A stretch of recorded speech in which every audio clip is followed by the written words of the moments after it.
എല്ലാ ആളുകളിലും പ്രോബ്ലംസുകളുണ്ട് അല്ലേ? Work സ്പേസിലായിക്കോട്ടെ, റിലേഷൻഷിപ്പിലായിക്കോട്ടെ, study stress ആയിക്കോട്ടെ, ഇങ്ങനെ ഒരുപാട് പ്രോബ്ലംസുകൾ ഫേസ് ചെയ്ത് നടക്കുന്നവരാണ് എല്ലാവരും. ഓർക്കേണ്ട ഒരു കാര്യം എന്താണെന്ന് വെച്ചാൽ, പ്രോബ്ലംസ് എന്ന് പറയുന്നത് ഒരിക്കലും നമ്മുടെ ലൈഫിൻ്റെ റോഡ് ബ്ലോക്സുകളല്ല. They are the signals to guiding our growth എന്നുള്ളതാണ്. ആക്ച്വലി നമ്മൾ നമ്മുടെ പ്രോബ്ലംസിലേക്ക് ഫോക്കസ് ചെയ്യുന്ന സമയത്ത് നമുക്ക് ലൈഫിൽ ഒരു സ്റ്റക്നെസ് ഫീൽ ചെയ്യും എന്നുള്ളതാണ്. ഇൻസ്റ്റെഡ് ഓഫ് ദിസ് നമ്മൾ നമ്മുടെ മൈൻഡ് ഷിഫ്റ്റ് ചെയ്യുന്ന സമയത്ത് നമുക്ക് ഒരു എനർജി കിട്ടുകയും നമുക്ക് മൂവ് ഓൺ ചെയ്യാൻ പറ്റും എന്നുള്ളതാണ്.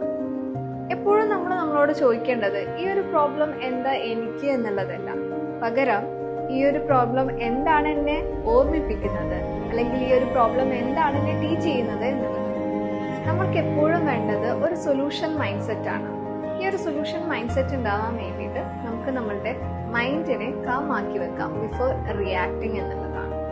ആൻഡ് നമ്മളുടെ പ്രോബ്ലത്തിനെ ബ്രേക്ക് ചെയ്തിട്ട് അതിന് വേണ്ടിയിട്ടുള്ള ആക്ഷൻസ്, സൊല്യൂഷൻ ഓറിയന്റഡ് ആക്ഷൻസ് എടുക്കുക എന്നുള്ളതാണ്.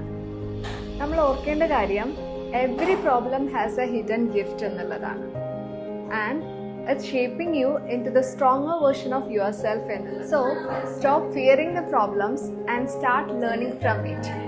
പ്രോബ്ലത്തിനെ ഫോക്കസ് ചെയ്യുന്ന സമയത്ത് കൂടുതൽ പ്രോബ്ലം ഫേസ് ചെയ്യാണ് ചെയ്യാം, പകരം നമ്മുടെ ഫോക്കസ് ഷിഫ്റ്റ് ചെയ്യാം. അപ്പോൾ നമുക്ക് കൂടുതൽ സൊല്യൂഷൻ ഓറിയന്റഡ് ആയിട്ട് മൂവ് ചെയ്യാൻ വേണ്ടി പറ്റുന്നുള്ളതാണ്. Where the focus goes, there the energy flows.